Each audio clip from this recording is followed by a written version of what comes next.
Airlangga Hartarto Agustus menyatakan menandatangani PSN Rempang. Bahlil langsung menyatakan 22 September Rempang harus kosong. Belanda saja tidak sejahat itu di negeri. Sejak zaman dia Belanda. Kok ada orang jahat begini?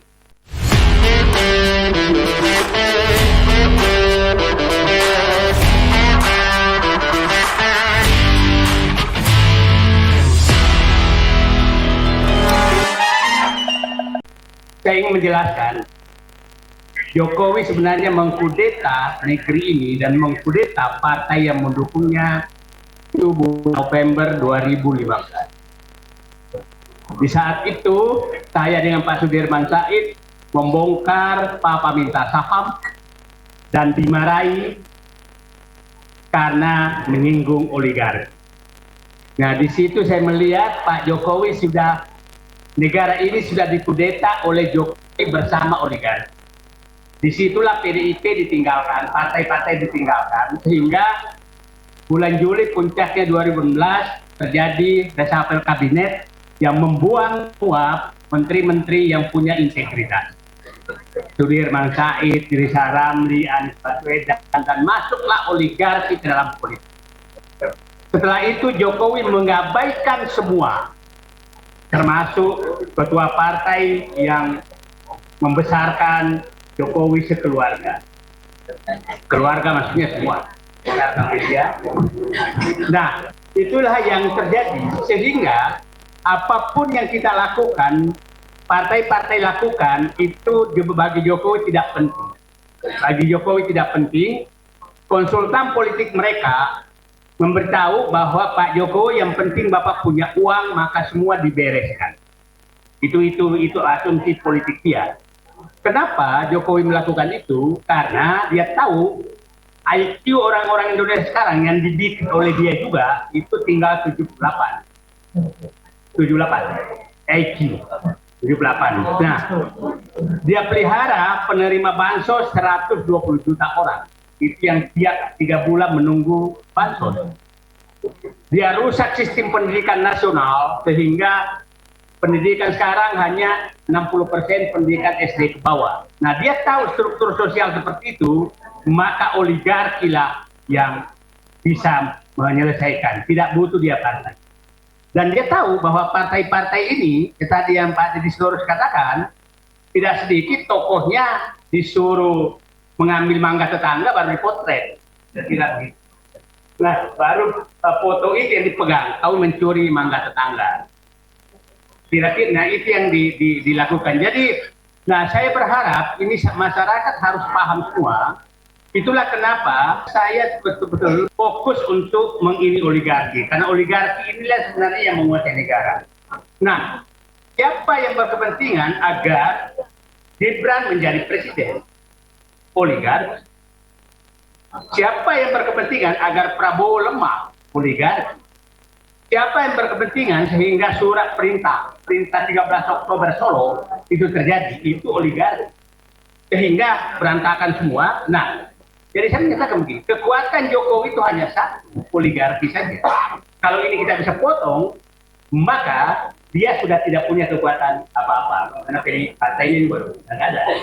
Nah, jadi mohon izin saya fokus bahwa ini oligarki, negara ini harus diambil alih oleh rakyat kembali dari oligarki.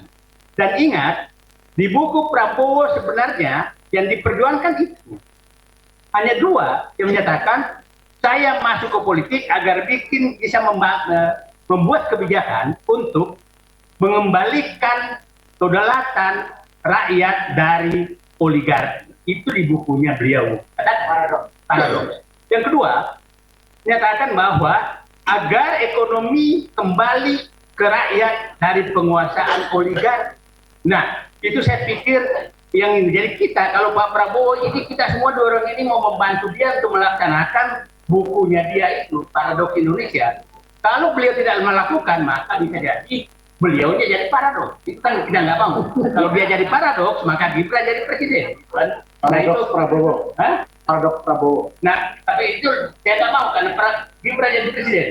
Nah, Gibran presiden bertepuk tangan oligarki pantai utara Jakarta. Nah, terakhir saya ingin meminta pemahaman kita bagaimana sih oligarki mencengkram negara ini dengan sangat terstruktur. Pra kemerdekaan itu oligarki itu membantu tentara rakyat memberikan makan. Dan ingat, oligarki saat itu bukan etnis yang oligarki sekarang. Kalau saya jelas. Jadi jangan oligarki sekarang seakan-akan berperan terhadap negara. Pada saat zaman kemerdekaan, oligarki yang etnis sekarang sama sekali tidak ada yang membantu tentara rakyat. Nah, Orde Lama, Bung Karno, itu oligarki yang kaya raya yang menyumbang. Monas, Garuda, itu dari Aceh. Bukan oligarki mereka.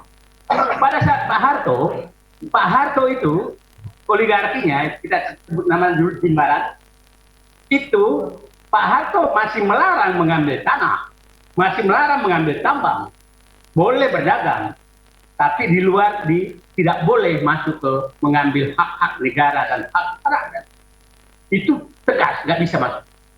Nah, setelah reformasi, oligarki ini melakukan kudeta terhadap konstitusi.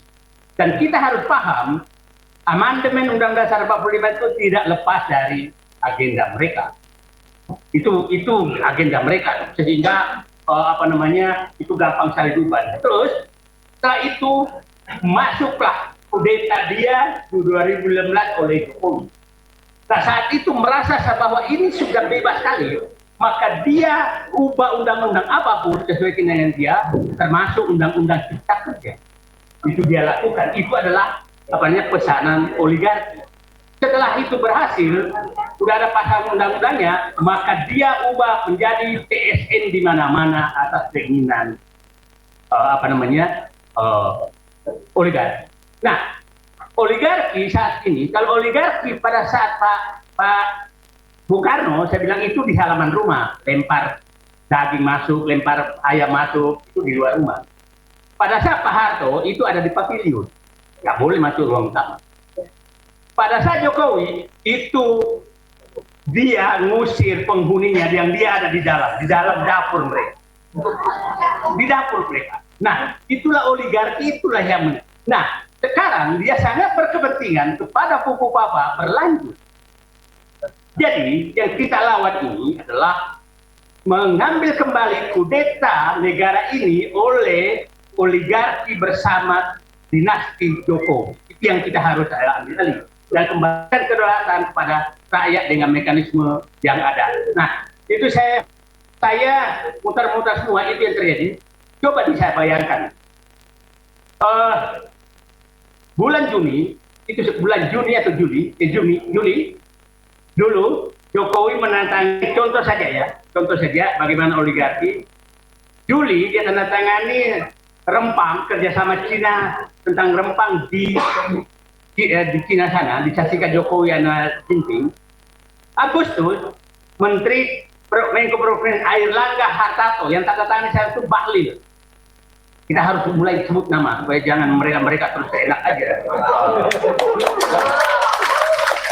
Nama kita harus mulai sekarang, karena kita harus identifikasi siapa sebenarnya alat-alat oligarki di negeri ini dan berbungkus politik.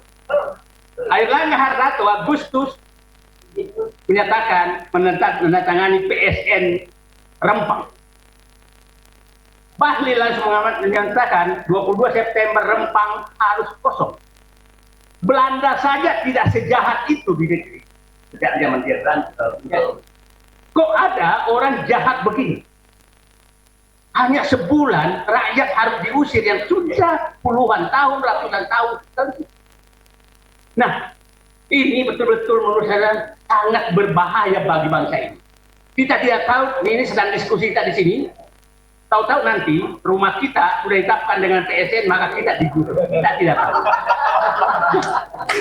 NJOP-nya ini semua sudah jadi jangan sampai Ibu merasa punya warisan ke anak-anak, padahal sudah diambil semua oligarki dengan Jokowi sebagai bonekanya. Itu yang harus kita ini kan. Nah, itulah, coba bayangkan ada satu provinsi itu tanah izin macam-macam di provinsi itu ada 5 provinsi, ada satu tapi nggak usah saya sebut nanti dianggap provokasi lebih.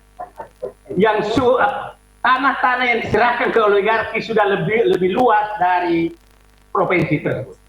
Artinya seluruh rakyat yang tinggal di provinsi itu sudah menumpang, tinggal menunggu diusir. Jadi kalau Pupu Papa ini terus jadi dinasti terus, maka ini kita semua menjadi penumpang dan akan diusir oleh mereka. Itu yang harus namanya kita harus ingat semua. Nah, saatnya kita bersatu menyelamatkan bangsa ini dari oligarki dan memakai boneka Jokowi. Siapapun yang setujuan itu, itulah teman kita. Itu dulu menurut saya yang harus kita lakukan. Dan saya sangat berharap, ya terima kasih ke Mas Hasto sudah membuka. Saya yakin akan membuka yang lain. Saya yakin menteri-menteri yang terdesak nanti, yang ditugaskan macam-macam akan bernyanyi juga. Jadi tinggal menunggu waktu. Saya di dalam pemerintahan 34 tahun. Biasanya di 1 tahun setelah pemerintahan itu akan banyak penyanyi, dan itu nyanyiannya sumbang. Nah, tentang pergerakan, saya pikir memang betul. Ya, saya sering menyatakan kalau terlalu ilmiah itu rakyat tidak merasa penting. Saya pengalaman 6 bulan 26 hari ini itu turun tiap hari ke PSN Pikua, dan itu baru kita punya fakta bujang ini, dan itu bisa menggerakkan seluruh Indonesia. Jadi saya pikir saya setuju memang bahwa kita konsisten saja, jangan terlalu banyak agenda. Agenda kita adalah negara telah dikooptasi oleh boneka Jokowi yang belakangnya adalah oligarki. Itu agenda tunggal kita yang harus kita lakukan. Nah, caranya tadi Pak Eros harus menyatakan, oke, hari ini kita tidak berharap terjadi proses lewat partai, tapi saya nggak tahu besok. Siapa tahu besok itu terjadi. Nah, itu kita ingatlah.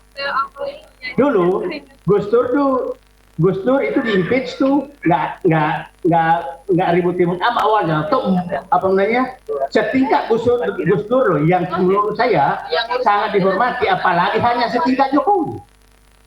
Nah, yang perlu kita hilangkan di pikiran kita semua adalah ini seakan-akan Jokowi orang kuat.